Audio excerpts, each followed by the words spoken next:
Hello everyone, welcome again to another Teacher Joseph video clip. As you know, we've been going through my weekly lesson and we're going to continue that now, just uncovering some points that we can learn and also finding some phrases, some idioms and things to move us forward. Okay, so let's just see where we are. So hopefully you've read this already. And we did a few of these yesterday. We're just getting now to the word cackled. So I'll just choose a lovely color for today. Great, she cackled ferociously. Now, cackled, you should have had this the other day. In fact, I'm sure you had this the other day. Last week's lesson, I think, or the week before, we had cackled. Okay. And cackled simply means to laugh, ha ha ha, like this, you know. So if you cackle, you basically give a little laugh.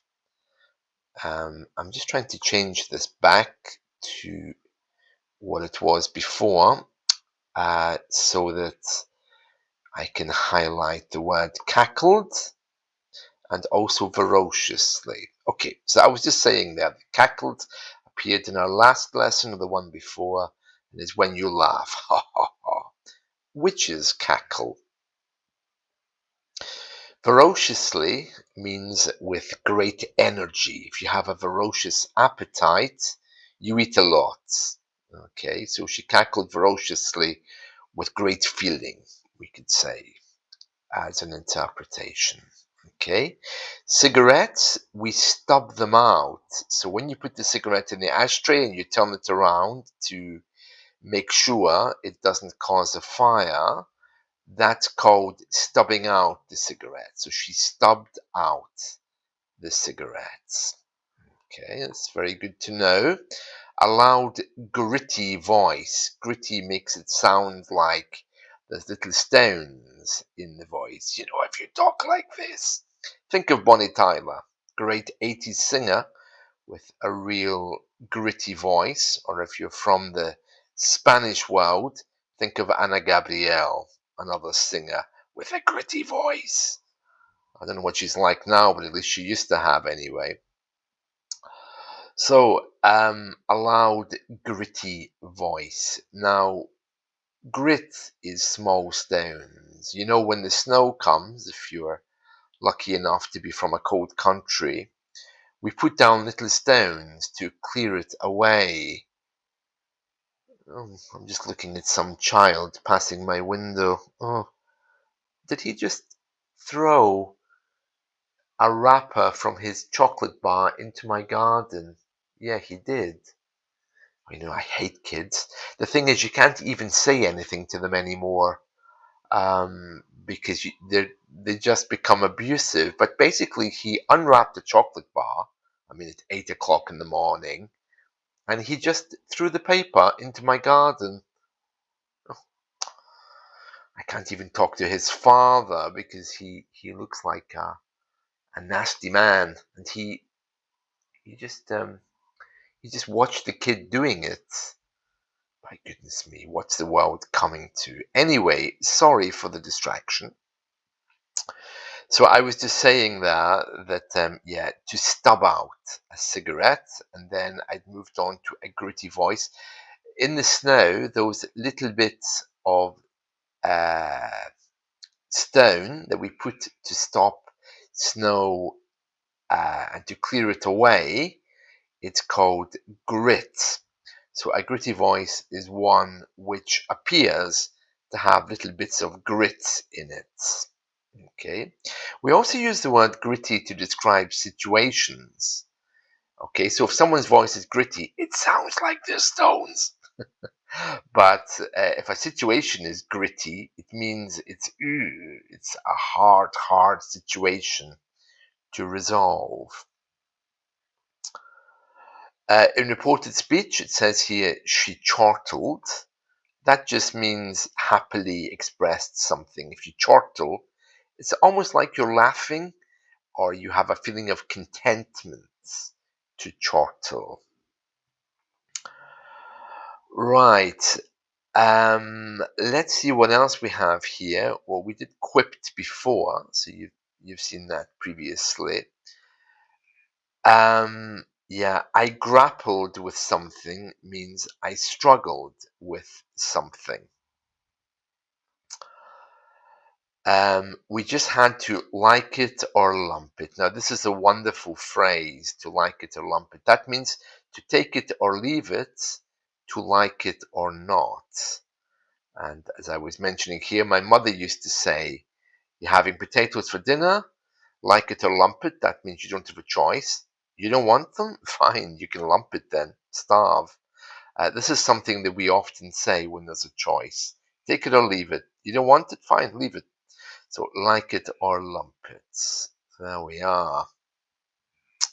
And we're on to the last part because, of course, tomorrow we'll be doing some bits about speaking. We won't be doing the idioms and phrasal verbs tomorrow. We'll be talking about how to read this better. So I think we're done there. Let's see. Yeah, my mind drifted. That just means my mind went to another place. And that's us. So we've kind of covered everything there. We just want to do our last little bit about motivation. So I just want to ask a little bit more about your journey with English. We're into a new term. This is September. We've just started. It's a good time to review where you've been and where you're going. So take 5 minutes to review your last term and what you want to get out of this new term. Yeah, so your last term ended in May or June. We're on to a new term now. And the question is, well, take 5 minutes to review your last term and what the question really is, what do, I'll just change this into a question here. What do you want to get out of the new term? So what exactly is it that you're looking for? And the reason why I'm asking this is because if you don't have a teacher, if you're studying completely online, having classes from time to time, with online learning, you're in control, okay? Even if you go to a teacher, uh, the chances are you haven't really agreed a learning plan. Many teachers are just there to give you conversation.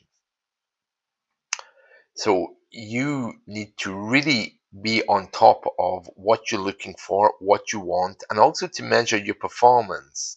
You can ask a teacher to do that for you, but again, he's not going to know unless you tell him. So when you go to a language school, for example, you're usually promised, okay, yeah, C1 level, we'll do a C1 course, we'll get you up to C1. But when you come to online learning, if you're not careful, the teacher is just simply going to give you a chat to practice your conversation. You have to be very clear on what you want and to guard that thing to make sure the teacher gives you what you want. Okay, so when you're coming to an online lesson, you need to be very clear on what you're looking for. And that's one of the biggest differences between face-to-face learning, which is more formal, and informal tutoring on the internet. If you don't tell them exactly what your expectations are, sometimes even telling the teacher, okay, this is what I expect of you by the end of this course. If you don't put it like that, the chances are that you're not going to achieve it. So don't be afraid to really be aware of what you're looking for and to tell the teacher what you want. I had one guy yesterday and we started to talk. And I was aware that he was looking for a conversation of some kind, but I was thinking to myself, okay, how can I help him? Is he doing exams? Why is he learning? And I tried to get underneath to find out what he was looking for. And I could hear he was trying to open a few topics with me. And I'm thinking, yeah, I can give you those topics, but if you tell me what you're actually doing with your English and why you're doing it, it'll help me to know what will help you better. And so the lesson probably could have gone in a better way if he was able to just to let me know what the story was. Anyway, well. Right, that's it from me for today. I hope you've enjoyed this. We'll get into some speaking tomorrow. Enjoy the rest of your day, and I'll see you all soon. Bye.